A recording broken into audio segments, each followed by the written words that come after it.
तुम्हारे सामने जो दिख रहा है वह एक ऐसा ग्रह है जहाँ वायरस भी जीवित नहीं रह सकता, यहाँ तक कि हवा भी ठोस में जम सकती है। भले ही इसे 9 ग्रहों की सूची से हटा दिया गया हो, लेकिन इसके ऊपर भयावह रहस्य छिपे हुए हैं। यह सौर मंडल में सबसे ठंडा ग्रह है, प्लूटो। ट्राइटोम्बो नामक अमेरिकी खगोलशास्त्री द्वारा वांगजिंग को सबसे पहले 1930 में कुइपेर बेल्ट में खोजा गया था।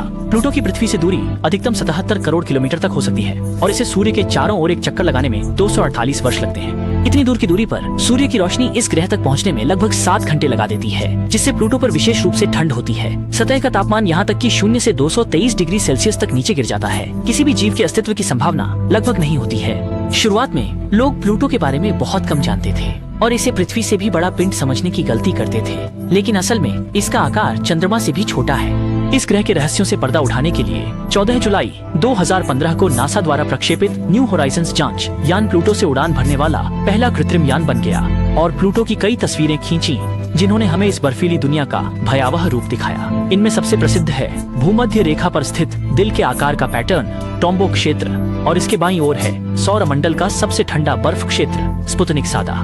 नई क्षितिज यान द्वारा भेजे गए डेटा के अनुसार चूंकि प्लूटो के पास नाइट्रोजन से बनी पतली वायुमंडल है और अत्यधिक ठंडा तापमान है, प्लूटो की सतह का 98% क्षेत्र नाइट्रोजन बर्फ से बना है, जो पृथ्वी पर जल बर्फ के समान दिखता है। इसके साथ ही चरम भूभाग के उतार चढ़ाव के साथ इसने दरारों से भरे इस ग्लेशियर पर्वत श्रृंखला का निर्माण किया है। इसी समय वैज्ञानिकों ने यह भी खोज की कि इस हिमनद के अंदर बहुभुज सरणियां फैली हुई हैं। अनुमान है कि इस हिमनद के नीचे शायद एक विशाल नाइट्रोजन बर्फ का झील है, जो नाइट्रोजन गैस से बनी है। चूंकि बर्फ की घनत्व तरल नाइट्रोजन से कम होती है, इसलिए विशाल हिमखंड यहाँ चल सकते हैं। और इसके बाद जारी की गई घोंघे जैसी दिखने वाली इस फोटो ने भी इस अनुमान को पूरी तरह से प्रमाणित किया, जिसमें रेखाएं हिमखंड के चलने के निशान है। इसके बारे में जून वर्ष 2020 में वैज्ञानिकों ने एक लेख प्रकाशित किया, जिसमें माना गया कि प्लूटो की गहरी सतह के नीचे गर्मी का स्रोत हो सकता है। अगर इस अनुमान की पुष्टि हो जाती है तो प्लूटो पर जीवन की संभावना बहुत बढ़ जाएगी।